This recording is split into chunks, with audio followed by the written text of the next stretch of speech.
भारत में ना कई ऐसी जगहें हैं जो जितनी मशहूर हैं उतनी ही रहस्यमयी भी। और उन्हीं में से एक है गुजरात का दुमास बीच। दिन के उजाले में देखेंगे तो ये सूरत शहर के पास का एक आम सा भीड़-भाड़ वाला बीच लगेगा। लेकिन जैसे ही सूरज डूबता है यहाँ की फिजाई बदल जाती है। इसकी काली रेत सिर्फ कोई ज्योग्राफिकल अजूबा नहीं है, बल्कि ये कई अनकही और अनसुनी कहानियों का घर है।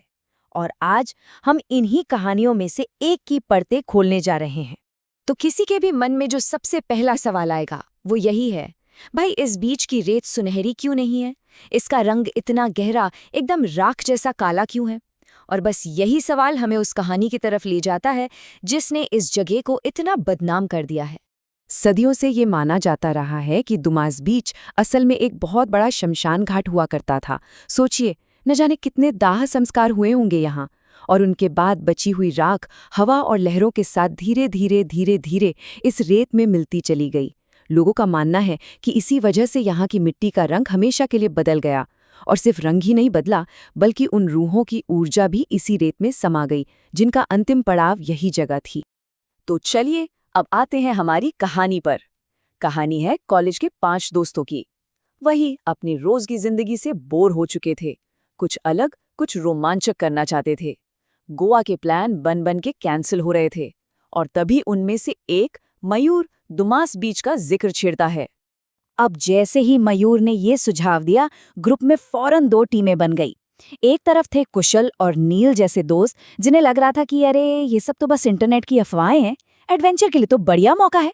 और दूसरी तरफ था मयूर, जिसे अपनी दादी की सुनाई हुई वो डरावनी कहानियां याद थीं, उन मछुआरों की चेतावनियां याद थीं जो कहते थे कि सूरज ढलते ही उस इलाके से अपनी नाव मीलों दूर कर लो। मयूर को ना अपनी दादी की एक खास चेतावनी बिल्कुल शब्दशः याद थी। उन्होंने गुजराती में कहा था, जो कोई तने रात्रे दुमासमा नाम लईने बोलावे तो पाछल फरीने जोतो नहीं। इसका मतलब था, अगर दुमास में रात को कोई तुम्हारा नाम लेकर पुकारे तो भूल कर भी पलट कर मत देखना। ये सिर्फ कोई कहानी नहीं थी, ये एक हिदायत थी, और यही हिदायत आगे जाकर एक बहुत ही भयानक सच बनने वाली थी। तो खैर काफी बहस हुई और आखिर में ग्रुप इस शर्त पर मान गया कि ठीक है चलेंगे, लेकिन सिर्फ दिन में, सूरज ढलने से पहले पहले वापस आ जाएंगे। तो अगले दोपहर जब वो लोग बीच पर पहुंचे तो नज़ारा बिल्कुल वैसा था जैसा सोचा था। एकदम मेले जैसा माहौल, दूर दूर तक डर का कोई नामो निशान नहीं। पर यहाँ ना एक अजीब सी बात थी। एक तरफ तो बच्चों का हल्ला गुल्ला, खाने पीने की दुकानें, और दूसरी तरफ वो परेशान कर देने वाली काली रेत। जब नील ने उस पर पैर रखा ना, तो उसके मुंह से निकला भी, यार ये रेत इतनी अजीब और पोली क्यों है? ऐसा लग रहा है जैसे इसके नीचे जमीन ही खोखली हो। मतलब माहौल में कुछ तो था जो ठीक नहीं था। सब महसूस कर रहे थे पर कोई बोल नहीं रहा था। और फिर चलते चलते उनकी नज़र एक ऐसी जगह पे पड़ी जो बिल्कुल बिल्कुल वीरान थी। सोचिए, एक तरफ हजारों की भीड़ और दूसरी तरफ ऐसा सन्नाटा मानो किसी ने वहां एक न दिखने वाली दीवार खींच दी हो। कोई भी उस तरफ जाने की हिम्मत नहीं कर रहा था। अब वो लोग सोच ही रहे थे कि भाई ये क्या चक्कर है। तभी एक बूढ़ा सा थका हुआ आदमी जो बीच पर कुछ बीन रहा था उनके पास से निकला। तो उन्होंने उससे पूछ लिया उस वीरान जगह के बारे में, और उसने एक बहुत ही गहरी सपाट आवाज में गुजराती में बोला, आनी नीचे घड़ा लोग सुई रहा है। मतलब इसके नीचे बहुत लोग सो रहे हैं। और उसके कहने का अंदाज ऐसा था मानो वो नींद की नहीं, मौत की बात कर रहा हो। अब इतनी सीधी चेतावनी के बाद भी कुशल का जो एडवेंचर का कीड़ा था वो शांत नहीं हुआ।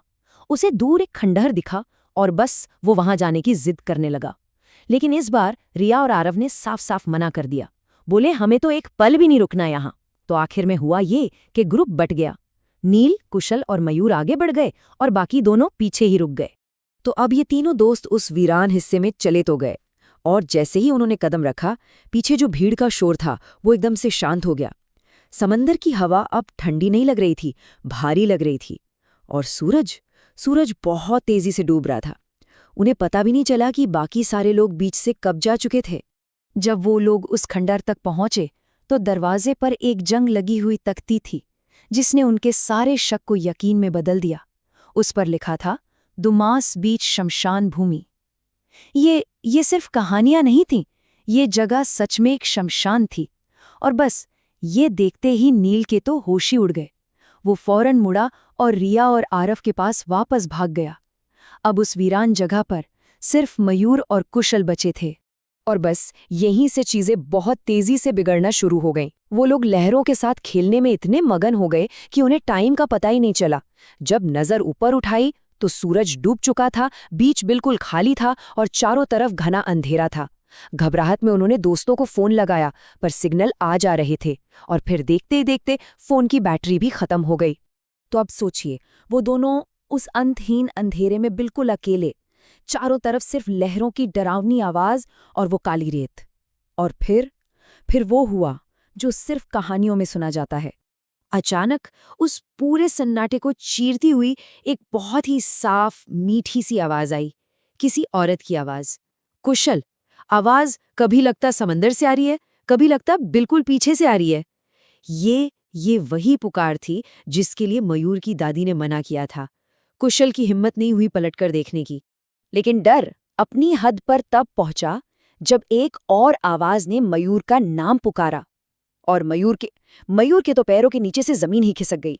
ये आवाज उसकी अपनी दादी की थी, वही दादी जो 8 साल पहले गांव के पास के खेतों से गायब हो गई थी और जिनका आज तक कुछ पता नहीं चला था।